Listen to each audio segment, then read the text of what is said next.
مجلس سے اور آپ سے کہتا ہوں ماں باپ کے لیے جس کو چھوڑنا پڑے چھوڑ دینا، لیکن کبھی اپنے ماں باپ کو نہیں چھوڑنا۔ اس کا یہ مطلب نہیں ہوا کہ اگر ماں باپ کوئی غلط بات کہے تو زبردستی ماں باپ کے کہنے پہ بیوی پہ ظلم کرنا، یہ بھی غلط ہے۔ اعتدال اسلام نے رکھا ہے، اللہ اکبر۔ اور آج کل کے جو لڑکے ہیں نا، پسند کی شادی کے چکر میں ماں باپ کو دل دکھاتے ہیں، ماں باپ کو تکلیف پہنچاتے ہیں۔ بعض تو یہ کہتے ہیں ابا تم بڈھے ہو گئے، تمہیں سمجھتا نہیں، تمہارا دور الگ تھا، ہمارا دور الگ ہے۔ بیٹیاں کہتی ہیں امی تیرا دور الگ تھا، ہمارا دور الگ ہے۔ یاد رکھیے دور کوئی بھی ہو، فرما برداروں کی جیت ہے، ادب کرنے والوں کی جیت ہے، ماں باپ کی دعائیں لینے والوں کی جیت ہے۔ اللہ اکبر۔ آج کل لڑکیاں ماں باپ کی آنکھوں میں آنسو دے کر کے بھاگ رہی ہیں، آج کل کے لڑکے ماں باپ کی آنکھوں میں آنسو دے کر کے پسند کی شادیاں کر رہے ہیں۔ میں کہتا ہوں پسند ہی کی کرنا ہے تو پہلے ماں باپ کو راضی کر لو، وہ راضی ہو جائیں۔ اور مجھے تو یہ لگتا ہے اتنا آسان ہے ماں باپ کو منانا، گلے میں ہاتھ ڈال کر کے تھوڑا سا چمکار دو، مسکرانے لگتے ہیں، بہت آسان ہے، بہت پیار کرتے ہیں۔ یاد رکھیے ہر ایک کی محبت میں مفاد ہو سکتا ہے، توجہ کریں، ماں باپ کی محبت میں کوئی مفاد وہ بیلوس ہے۔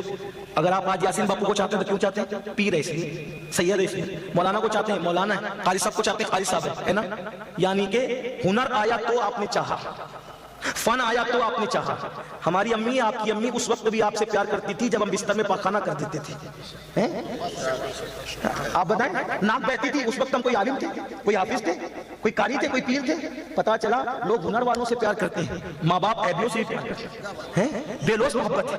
اور ایک بات یاد رکھنا، سب رشتے ٹوٹ سکتے ہیں، ماں باپ کا رشتہ نہیں ٹوٹتا۔ عبدالعزیز سے دوستی کی، دوستی ٹوٹ گئی۔ جب تک دوستی کا میرا دوست میرا دوست میرا، اب دوستی ٹوٹ گئی تو عبدالعزیز نے ایسا کیا، عبدالعزیز نے ویسا کیا۔ صحیح ہے؟ کسی کوئی بیوی تھی فرزانہ، اس سے نکاح تھا، کہا میری بیوی ایسی، میری بیوی ویسی، میری بیوی ویسی، صحیح۔ لیکن جب طلاق ہو گئی تو کہا فرزانہ ایسی، فرزانہ ویسی۔ پہلے بیوی کا رشتہ ٹوٹا، نام لیا، دوست کا رشتہ ٹوٹا، نام لیا، یہی تو ہے۔ استاد استاد استاد کہتا تھا، جھگڑا ہو گیا، نام لیا، یہی تو ہے۔ ارے پیر پیر بھی کہتا تھا، بیعت توڑ دی۔ قبلہ کعبہ پہلے کہتا تھا، اب نام لیا، ایسے نام لیتا جیسے کلاس میٹ کا نہیں لیتا۔ لیکن ماں باپ سے کتنی ہی کسی کی دوریاں ہو جائیں تو کیا کہتے ہیں؟ میرے ماں باپ ہیں، اور کوئی نام ہے کوئی نام؟ ان کی ممتا کوئی بدل ہے؟ ارے ہم تو اللہ کی رحمتوں کی معرفت حاصل کرتے ہیں ماں باپ کے پیار سے۔ ہم سوچتے ہیں یا اللہ جب ماں باپ اتنا پیار دیتے ہیں تو یہ ماں باپ کو بنانے والا خدا کتنا پیار دے گا، اس کی محبت کو ماں باپ کے ساتھ اچھا سلوک کرنا سر۔ اگر کسی نے دل دکھایا ماں باپ کا تاہ تباہ، دنیا میں اس کی جہنم ہے۔ ماں باپ سے بغاوت کرنے والا کبھی سکون کی سانس نہیں لے سکتا۔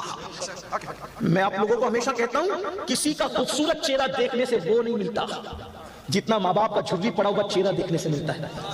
وہ حدیث جو پڑھنا چاہتا تھا اس کو سن لیں اور بات ختم۔